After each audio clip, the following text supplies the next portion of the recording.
নমস্কার, আমি তৃষ্ণা। গল্পের মাঝে পরিবারের পক্ষ থেকে সকলকে স্বাগত। আজকের গল্প 6 বন্ধুকে নিয়ে। আপনাদেরও নিশ্চয়ই অনেক বন্ধু আছে।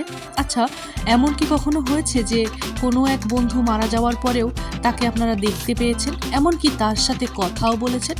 আজকে এমনই একটি গল্প নিয়ে হাজির হয়েছি। চলুন গল্প বলা শুরু করি। আমি সুজিত, বিমল, সমীর, মানুষ। আমরা 5 বন্ধু আমাদের অন্যতম বন্ধু ধীমানের আমন্ত্রণে তার গ্রামের বাড়ি নয়নসুখে গিয়েছিলাম তার বিয়ের বৌভাত উপলক্ষে। সেই স্কুল জীবন থেকেই আমাদের 6 জনের মধ্যে বন্ধুত্ব। স্কুল একসঙ্গে পড়তাম, কলেজ জীবনও একই সঙ্গে কাটিয়েছি। তারপর আজ বছর 3-4 গাঁটছড়ার গিট খুলেছে, মানে যে যার কর্মক্ষেত্রে এদিক ওদিক ছড়িয়ে ছিটিয়ে পড়েছি। ধীমানদের প্রচুর জমি জিরেত।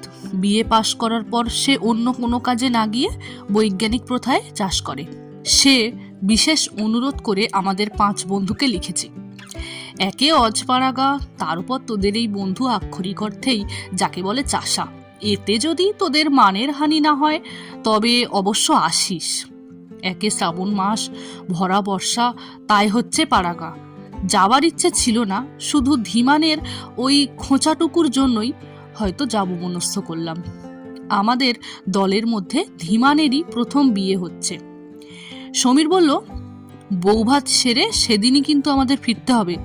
আমার মোটেই ছুটি নেই, অফিসে গোলমাল চলছে, অতি কষ্টে একদিনের ছুটি আদায় করেছি। মানুষ বলল, আমারও সেই দিনই ফিরতে হবে ভাই, জরুরি কাজ রয়েছে। এদিকে আমি, বিমল আর সুজিত একসঙ্গে দক্ষিণ ভারত ঘুরতে যাব ঠিক করেছি। 1 মাস আগেই টিকিট কাটা, রিজার্ভেশন সব হয়ে গেছে। ধীমানের বৌভাত বুধবার, আর আমাদের রওনা হতে হবে শুক্রবার সন্ধ্যের দিকে ট্রেন। কাজেই বৌভাত সেরে সেই দিনই রাতের ট্রেনে কলকাতায় ফিরে আসার ব্যাপারে সবাই একমত। বৌভাতের দিন ভোরের ট্রেনে রওনা হয়ে গেলাম। স্টেশন থেকে 3টা রিক্সা নিয়ে চললাম 5 জনে। মিনিট 15 চলার পর রিক্সা দাঁড়িয়ে পড়ল। রিক্সাওয়ালা বলল, রিক্সা আজ যাবে না বাবু, যাবার পথ নেই। আমরা নেমে পড়লাম। জিজ্ঞাসা করলাম, এখান থেকে নয়নসুখ কত পথে? তা বাবু 8 মাইল টাক হবে। এই আলপথ ধরে ধরে চলে যান, পৌঁছে যাবেন। দুদিকে ধান ক্ষেত, মাঝে সরু আলপথ, পাশাপাশি দুজনের চলার উপায় নেই। আমরা লাইন ধরে হাঁটছিলাম। পথের দুপাশে কোথাও কোথাও খানা ডোবাও রয়েছে। হাঁটছি তো হাঁটছি। বিমল বলল, ধীমানটার বাড়ি কোন তেহের ধীরে গোবিন্দপুরে রে ভাই, ও কি রাস্তা দেখেছিস? সুজিত বলল, মোটেই 8 মাইল রাস্তা নয়, মাইল খানেক হবে মনে হচ্ছে। যাক, শেষ পর্যন্ত অনেকটা পথ ঠেঙিয়ে আমরা ধীমানদের বাড়িতে উঠলাম। আমাদের দেখে ধীমান খুশিতে কলরব করে উঠল, আরে আয় আয়, তোরা সবাই এসেছিস দেখছি, আমি তো ভাবতেই পারিনি সবাই আসবি। ওফ, আমার যে কি আনন্দ হচ্ছে। ধীমান যে কিভাবে আমাদের আপ্যায়ন করবে যেন ভেবে পাচ্ছে না। এই চা এলো, পরক্ষণেই বাটি ভরা এত এত সরশুদ্ধ দুধ নিয়ে আসছে। চুমুক দিয়ে দেখি ক্ষীরের গন্ধ, ঘরের গরুর দুধ। দুপুরে পাতে যা একখানা মাছ ভাজা ফেললো, ওজন হবে 250 গ্রাম করে। সব পুকুরের মাছ, সদ্য জল থেকে তোলা, টাটকা, খেতে যে কি চমৎকার স্বাদ। সময়টা শ্রাবণ মাস। বিকেল 4টে নাগাদ আকাশ কালো করে মেঘ জমলো। তারপর সে কি তোড়ে বৃষ্টি, সেই সঙ্গে জোর হাওয়া, ঝোড়ো হাওয়া। সুজিত বলল, কি দারুণ দুর্যোগ করলো রে ভাই, ফিরবো কি করে? ধীমান বলল, ধ্যাত, আজকে যাবি কি? আজ থাক, যাবার কথা কাল ভেবে দেখা যাবে। আমরা রাজি হলাম না। রাত 11টায় লাস্ট ট্রেন। বৌভাতের খাওয়া সেরে ধীমান এবং তার মা বাবা ভাই বোনেদের অনেক অনুরোধ উপেক্ষা করে রাত 9টায় বেরিয়ে পড়লাম। সন্ধ্যের পর থেকেই বৃষ্টিটাও ধরেছিল। আবার সেই আলপথ দিয়ে চলছি। এবারের যাত্রা আরো কঠিন। তখন ছিল দিনের আলো, পথ শুকনো, এখন ঘুটঘুটে অন্ধকার। বৃষ্টি হয়ে যাবার দরুন পথ পিছল, কাদায় পা বসে যায়। বাড়ি থেকে আসার সময় একটা টর্চও আনা হয়নি। পাড়া গায়ে আসছি সেটা খেয়াল করা হয়নি।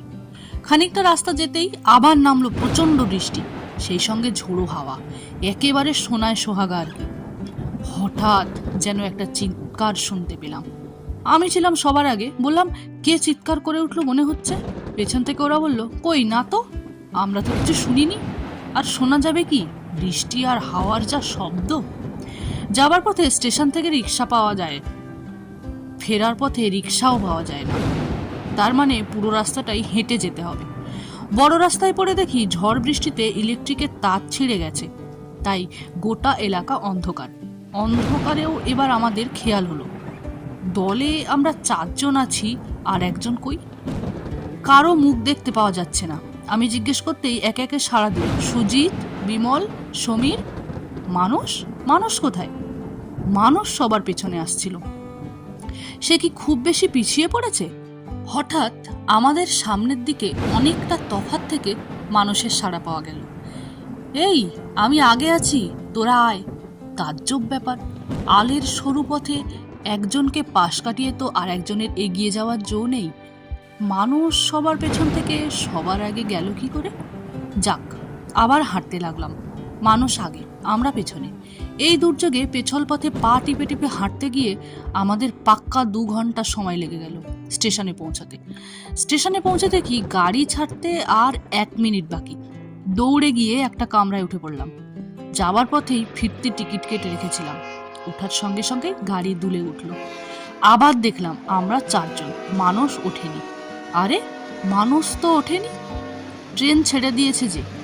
দরজা খুলে গলা বাড়িয়ে দেখি ট্রেনের দিকে ছুটে আসছে মানুষ। হাত নেড়ে চেঁচিয়ে বলল, ভাবিস নে, আমি পাশেই উঠছি। ও লাফিয়ে অন্য কামরায় উঠল, দেখতে পেলাম। বিমল বলল, মানুষটা কি উল্টোপাল্টা কাণ্ড শুরু করেছে দেখ। এই দেখি সবার পেছনে, আবার দেখি সবার সামনে। আমাদের আগে হেঁটে এলো, আমরা উঠে পড়লাম, আর ও উঠতে পারলো না। আমি বললাম, উঠেছে অন্য কামরায়। রাতের ট্রেন, ভিড় নেই, বেশ ফাঁকা ফাঁকা। বৃষ্টিতে একেবারে ভিজে গিয়েছিলাম। কিট ব্যাগ থেকে তোয়ালে বের করে গা মাথা মুছে ভেজা জামা কাপড় পাল্টে আয়েশ করে বসলাম। সেই ভোরবেলা থেকে ধকল যাচ্ছে, তার উপর এতটা পথ হাঁটার পরিশ্রম। গাড়ির দুলুনিতে ঢুলতে ঢুলতে ঘুমোতে ঘুমোতে ভোর রাতে হাওড়া পৌঁছে গেলাম। মানুষের সঙ্গে আর যোগাযোগ হলো না। সমীর বলল, মানুষটা এমন ইয়ার্কি শুরু করলো কেন রে? ওর কি হয়েছে বলতো? আমরা যে যার বাড়ি ফিরলাম, আর ও কোথায়? শুক্রবার সকালেই সেই মর্মান্তিক খবরটা জানতে পেরেছিলাম। ধীমানদের বাড়ি থেকে স্টেশনে আসার পথে পাশের একটা ডোবার মধ্যে মানুষের মৃতদেহ দেখতে পাওয়া গেছে পরদিন সকালবেলা। মুখে মুখে খবরটা ছড়িয়ে পড়ায় ধীমানরাও কৌতূহলী হয়ে দেখতে এসেছিল। ওরাই মৃতদেহ শনাক্ত করে। ওখানকার পুলিশ কলকাতার পুলিশকে খবর জানায়। কলকাতা পুলিশ মানুষদের বাড়িতে খবর দিয়ে গেছে। ঝড় বৃষ্টির মধ্যেও আমি তাহলে চিৎকারটা ঠিকই শুনেছিলাম। পা হুড়কে ডোবায় পড়ে যাওয়ার সময় মানুষই চিৎকার করে উঠেছিল। মানুষ সাঁতার জানতো না, তাই ডুবে মরল। সে আমাদের থেকে বেশ খানিকটা পিছিয়ে পড়েছিল এবং সে সময়ে প্রচণ্ড দুর্যোগ চলছিল বলে এত বড় ঘটনাটা ঘটে গেল, অথচ আমরা টেরও পেলাম না। কিন্তু আমি কি দেখলাম? আমি একা নই, আমরা সবাই দেখলাম। চোখের ভুল কি সবার একই সঙ্গে হয়? আজকের গল্প এখানে শেষ। আপনাদের সঙ্গে আবার দেখা হচ্ছে কোনো এক নতুন গল্পের মাধ্যমে। ততক্ষণে লাইক, কমেন্ট এবং চ্যানেলটি সাবস্ক্রাইব করে আমাদের পাশে থাকবেন, বন্ধুদের সাথে শেয়ার করবেন। ধন্যবাদ।